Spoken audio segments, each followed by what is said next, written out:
जिस दिन संविधान लागू हुआ, उनसे पूछा एक पत्रकार ने कि क्या परिवर्तन देखते हैं, तो उन्होंने बहुत सुंदर एक पंक्ति में कहा कि आज से प्रजा राजा हो गई। राजेंद्र प्रसाद, ये राजा का हश्र ये है कि जेल में ठूस देते हैं आप उसको, और जो राजा है, ए राजा, वो जमानत पाके फिर राजनीति में दांव आजमा रहे हैं। तो ये जो विरोधाभास है, इसको मैं ये भी नहीं कहता कि अनियंत अभिव्यक्ति की आजादी का जो फंडामेंटल राइट संविधान ने दिया, उसके भी दुरुपयोग के हक में मैं कभी नहीं रहता। ठीक बात है। अभिव्यक्ति की आजादी या किसी भी तरह की आजादी वहीं तक उचित है जहां तक दूसरे की स्वतंत्रता का हनन नहीं करे। कोई भी आजादी अतुल बिना राइडर्स के चल ही नहीं सकती दुनिया में, उस पर कुछ राइडर्स होने चाहिए, लेकिन ये राइडर्स पुलिस के थ्रू नहीं लग सकते। नहीं। मुझे एक पंडित जी की बात और याद आती है, मैं मानता हूं इसीलिए कि नेहरू इस देश में कुछ ऐसे अकेले राजनेताओं में से है जो मन से लोकतंत्रवादी थे। पंडित से पूछा गया कि दायित्व विहीन गैर जिम्मेदार मीडिया और प्रतिबंधित मीडिया, नियंत्रित मीडिया में से आप किसको चुनेंगे? विदेशी पत्रकार ने पूछा पंडित जी से। पंडित जी ने कहा, मैं गैर जिम्मेदार मीडिया को स्वीकार करूंगा, लेकिन मैं शासन द्वारा प्रतिबंधित मीडिया के पक्ष में नहीं। यह है लोकतंत्र, इससे लोकतंत्र जिंदा रहेगा। आप कहने सुनने की आजादी पर अंकुश लगा देंगे तो नहीं ठीक है जी। कांग्रेस विरोध, भाजपा विरोध, ममता बनर्जी का विरोध, मुलायम सिंह यादव का विरोध राष्ट्र का विरोध नहीं है। जी बिल्कुल सही कह रहे हैं आप। ऋषिकेश कुमार जी के पास चलेंगे, आप आरटीआई एक्टिविस्ट हैं, टीम अन्ना के सदस्य रहे हैं। और ऋषिकेश कुमार जी, इस पूरे मामले पर अरविंद केजरीवाल हो, कुमार विश्वास हो, एक के बाद एक जो आपके अलग अलग सदस्य हों, जिस तरह से लामबंद हुए हैं, शिवेंद्र सिंह चौहान जो आपके पूर्व सदस्य, आपके पूर्व सहयोगी, उनसे हमारी बात हो रही थी। उन्होंने सिर्फ एक ही सवाल हमारे सामने उठाया, वो सवाल मैं आपके सामने उठाना चाहता हूं। सवाल ये कि जब असीम कार्टून बना रहे थे, जब असीम ये तमाम चीजें कर रहे थे, जब तक मीडिया में उनका उदय नहीं हुआ था, तब तक टीम के सारे सदस्य उनके साथ खड़े नहीं थे। क्यों ऐसा? मैं आपको बता दूं कि ये शायद शिवेंद्र जी इस बात को पूरी तरीके से सही तरीके से नहीं बोल रहे हैं। असीम त्रिवेदी मेरा एक दोस्त भी रहा है और असीम त्रिवेदी जब ये घटना हुई थी, ये मामला आज मीडिया में आया है, मैं आपको सच्चाई बताता हूं कि आज से तकरीबन 7-8 महीने पहले, मतलब जब दिसंबर का आंदोलन चला था, उसके बाद असीम त्रिवेदी हमारे पास आए थे। मैं एडवोकेट भी हूं, तो उन्होंने कहा कि ऋषि जी ऐसा ये केस जो है मेरे ऊपर किसी ने कंप्लेन करी है। तभी जो है हमने प्रशांत भूषण जी को कहा कि इस तरीके का एक मामला जो है सामने आ रहा है असीम त्रिवेदी को। तो प्रशांत भूषण जी ने कहा कि ये अभी इनिशियल स्टेज है, police cognizance, let the police investigate this matter. ठीक है, और तब से लेकर आज तक, आज की कार्रवाई तक असीम त्रिवेदी के साथ हमारा संपर्क जो है बना रहा है। और असीम त्रिवेदी कोई ऐसा मतलब अलग से व्यक्ति नहीं है, वो आईएसी का, इंडिया अगेंस्ट करप्शन का एक अभिन्न अंग रहा है। और जब जब आंदोलन हुए हैं हमारे, वो चाहे जंतर मंतर पे हो या चाहे कहीं पे भी, मुंबई में हो, वो हमारे साथ रहे हैं और तब भी खड़े थे उसके साथ और आज भी खड़े हैं। इसमें कोई दुविधा वाली बात नहीं है कि तब नहीं थे, आज मीडिया आ गई तो हम चले गए। सुभाष कश्यप जी के पास मैं चलना चाहूंगा। सुभाष कश्यप जी, तकनीकी मामले पर आपकी राय लेना चाहूंगा। जिस तरह से मीडिया में आलोचनाओं का दौर शुरू हुआ, जिस तरह से अरविंद केजरीवाल साहब और कुमार विश्वास साहब ने कहा कि साहब वो धरने पर बैठेंगे, राष्ट्रद्रोह का मुकदमा महाराष्ट्र पुलिस को, सरकार को वापस लेना ही पड़ेगा। उसके तुरंत बाद एक जनहित याचिका अदालत में दाखिल की जाती है।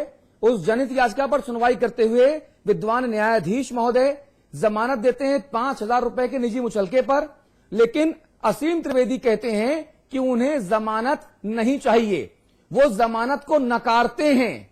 इसका मतलब क्या हुआ?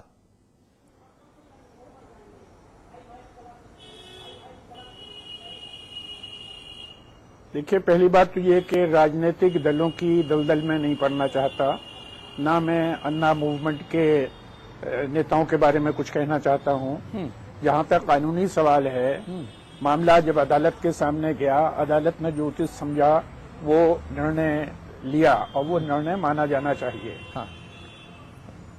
अशोक त्रिवेदी जी हमारे साथ जुड़ गए हैं, आप असीम के पिता हैं। अशोक त्रिवेदी जी, समाचार प्लस पर स्वागत है आपका।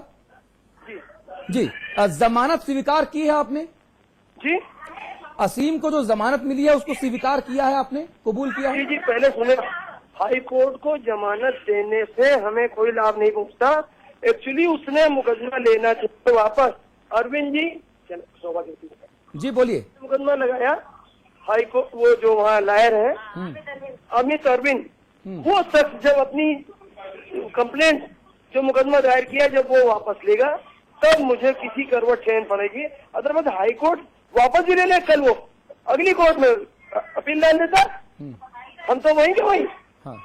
तो मुझे भरमाया जा रहा है, ये सरकार मुझे भ्रमित कर रही है। हाई कोर्ट महाराष्ट्र सरकार मुझे भ्रमित कर रही है। हाई कोर्ट जमानत दे भी तो क्या मतलब हुआ। और फिर जमानत सबसे तो मुझे शुरू से ही अड़चन थी, असीम को सबसे बड़ी अड़चन थी कि जमानत पर हम नहीं रिहा होंगे। हम नहीं तो नहीं काले कानून के बदलने तक इंतजार करेंगे। त्रिवेदी जी, मैं सिर्फ एक सवाल पूछना चाहता हूं कि जब कोई गुनाह फौरी तौर पर किया ही नहीं तो जमानत किस बात की, पहला। दूसरा ये कि अगर वाकई राष्ट्रद्रोह का मुकदमा उनके खिलाफ कायम करना सही था तो महाराष्ट्र के गृह मंत्री कौन होते हैं, आर पाटिल साहब कौन होते हैं ये कहने वाले कि महाराष्ट्र सरकार विचार कर रही है राष्ट्रद्रोह का मुकदमा हटाने का। क्या ये नेताओं के हाथ की कठपुतली है क्या कानून कि जिसके ऊपर मन आया उसके ऊपर थोप दिया, जब मन आया तब हटा लिया? जी जी वही मतलब है। शायद हमको फिर सारी बात कहनी पड़ेगी। जब तक अमित अरविंद अपनी कंप्लेन, अपनी एफआईआर जो उन्होंने पुलिस को लाज की, जब तक वो वापस नहीं लेते तब तक ये मुद्दा हल नहीं होता। चलिए। और किसी भी हाई कोर्ट या किसी भी सरकार के मुकदमा वापस महाराष्ट्र हटाने भर से शांति नहीं मिलेगी, ये मामला हल नहीं होगा। चलिए कि अगली कोर्ट में खड़े हो जाएंगे हम तो फिर वहीं के वहीं। अशोक त्रिवेदी जी बहुत धन्यवाद आपका। सुभाष कश्यप जी मैं आपका फिर आना चाहूंगा। एक बड़ा सवाल ये है कि क्या ये कानून के साथ मजाक नहीं है कि किसी व्यक्ति विशेष को राष्ट्रद्रोह जैसे गंभीर संगीन आरोप में गिरफ्तार करके माननीय कोर्ट के सामने पेश किया जाता है, वहां से उसे जुडिशियल कस्टडी में भेजा जाता है, वो अदालत में है, वो जेल में है, लेकिन गृह मंत्री उस प्रदेश के कहते हैं कि राष्ट्रद्रोह जो है वो हटाने का हम फैसला कर सकते हैं। क्या जो कानून लगाना और कानून हटाना वो इस देश के नेताओं के हाथ की बपौती है? क्या सबूत, साक्ष्य और परिस्थितियां कुछ नहीं है? देखिए मैं समझता हूं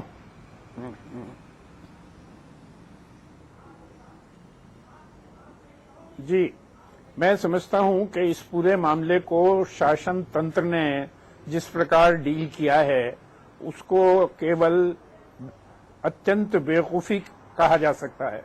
बहुत गलत ढंग से, बहुत बेवकूफी के साथ डील किया गया। इस सारे मामले को इग्नोर किया जाना चाहिए था। जहां तक कार्टून्स का सवाल है, मैंने देखे नहीं है, लेकिन जितने रिपोर्ट आई हैं उनसे लगता है कि कार्टून्स बैड टेस्ट में थे। लेकिन कार्टूनिस्ट को अधिकार है अच्छे कार्टून बनाए, बुरे बनाए, गुड टेस्ट में बनाए, बैड टेस्ट में बनाए। उसमें देशद्रोह का मामला मेरे ख्याल से बनता नहीं है। अगर सरकार बाद में वाइजर हो गई और उन्होंने इस आरोप को विड्रॉ कर लिया तो इसमें कोई परेशानी नहीं होनी चाहिए। आरोप तय करना सरकार का काम है। अगर आरोप लगाती है तो फिर उसकी जांच होनी चाहिए, फिर मामला अदालत के सामने जाएगा। अगर अदालत सही पाएगी तो सजा की बात होगी, सही नहीं पाएगी तो जिसको पर आरोप लगाए गए हैं उसको इनोसेंट मानकर छोड़ दिया जाएगा। जी। तो ये तो कानूनी प्रक्रिया में बराबर होता है कि मामला इन्वेस्टिगेट होता है, इन्वेस्टिगेशन के बाद कोर्ट में जाता है, फिर कोर्ट का निर्णय आता है। तो हो सकता है अगर आरोप गलत हो तो वो कोर्ट से बरी हो जाता है व्यक्ति। ठीक है। आम लोगों की जो रिएक्शन है, आम लोगों की जो प्रतिक्रियाएं हैं, चाहे फेसबुक पे हो चाहे ट्विटर पे हो, वो रिएक्शंस क्या हैं, हम जल्दी से आपकी टीवी स्क्रीन पर वो भी रखना चाहते हैं। जी, आशुतोष जी हैं, आप IBN 7 न्यूज चैनल के संपादक हैं। कहते हैं देश में जिस तरह से ये इस पूरे मामले को डील किया गया, कार्टूनिस्ट असीम त्रिवेदी की गिरफ्तारी की निंदा की जानी चाहिए। आशुतोष का ये कहना है।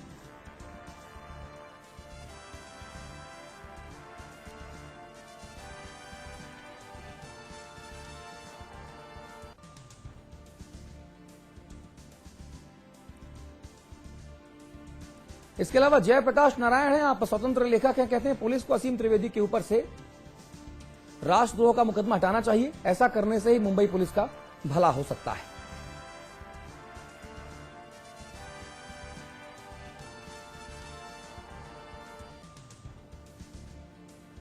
सुहेल सेठ हैं, आप मशहूर लेखक हैं, कहते हैं उन कार्टूनों को गिरफ्तार करना चाहिए जो देश चला रहे हैं। असीम त्रिवेदी को गिरफ्तार करने के बजाय सरकार को उन कार्टूनों को गिरफ्तार करना चाहिए जो देश चला रहे हैं। बहुत बड़ी रिएक्शन है, बहुत महत्वपूर्ण रिएक्शन है। संगीता श्रीवास्तव, आप स्वतंत्र लेखिका हैं, कहती हैं कार्टूनिस्ट असीम त्रिवेदी की गिरफ्तारी पर विश्व भर की निगाहें टिकी हुई हैं।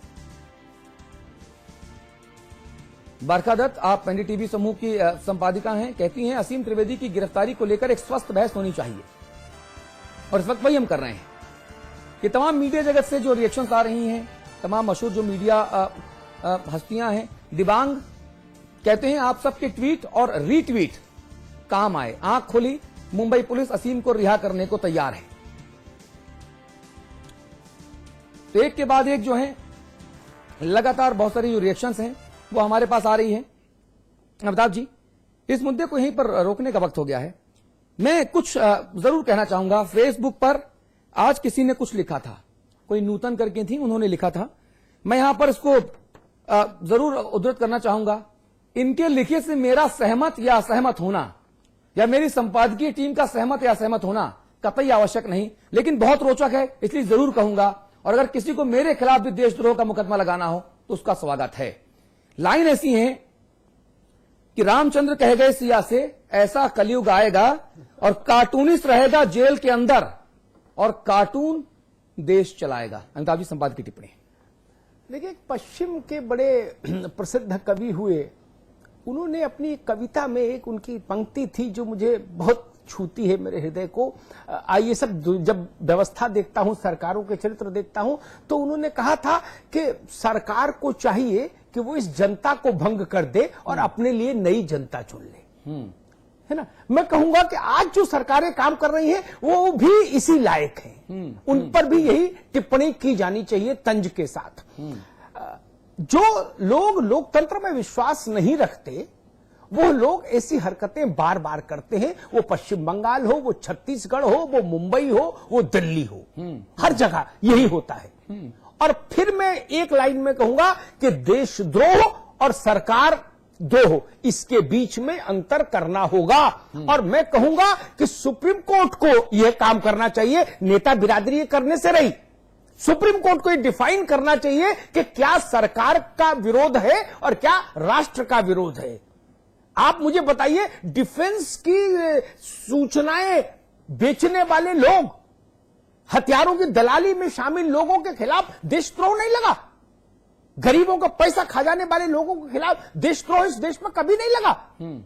जयप्रकाश नारायण के खिलाफ देशद्रोह लगा 77 में, मुरारजी भाई के खिलाफ देशद्रोह लगा। उनके विरोधी भी नहीं मानेंगे कभी कि ये लोग देशद्रोह कर सकते हैं, जिन्होंने देश की आजादी के लिए दिया। ये असीम जिस परिवार का बच्चा है, इनके बाबा स्वतंत्रता संग्राम सेनानी थे, उनका बड़ा सम्मान था।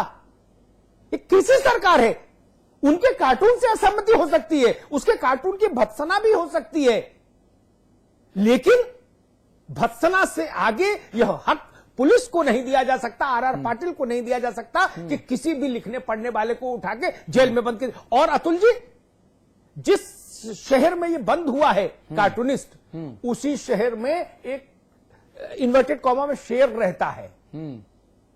उसने जो बोला, जो लिखा, वो अद्भुत लिखा हमेशा, उससे आग लगी। उनके खिलाफ कभी आपने राष्ट्रद्रोह के मुकदमे में उनको अंदर जाते देखा क्या? हिम्मत नहीं ना आपकी, इसलिए तो फिर आप क्या, मतलब जो सामान्य जन है उसको उठा के बंद कर देंगे? मैं नाम लूं, बाल ठाकरे, हजारों मुकदमे दर्ज हैं, देश की हर अदालत में मुकदमे हैं। क्या हुआ? दिल्ली के इमाम साहब, आज जो जामा मस्जिद के इमाम है, इनके वालिद साहब थे, हमारे प्रति उनका बड़ा स्नेह था। उनके खिलाफ 20-22 नॉन अवेलेबल वारंट, ये सरकार तामील नहीं करवा पाई कभी उनके खिलाफ वारंट। मकबूल फिदा हुसैन साहब के मकबूल फिदा हुसैन कैसा पोर्ट्रेट बना दे, जो भारत माता की नंगा तस्वीर बना दे, आपको दिखाई नहीं पड़ता। एक चूंकि आप तुष्टीकरण की राजनीति करते हैं। एक यहाँ संस्था थी सहमत, सुभाष जी परिचित होंगे, सहमत नाम की एक संस्था थी।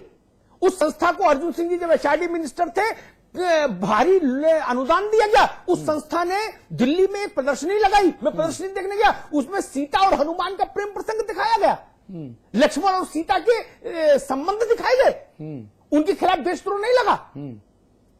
और इस ढंग की चीजें आप असहमत हैं तो असहमति जताए, सरकार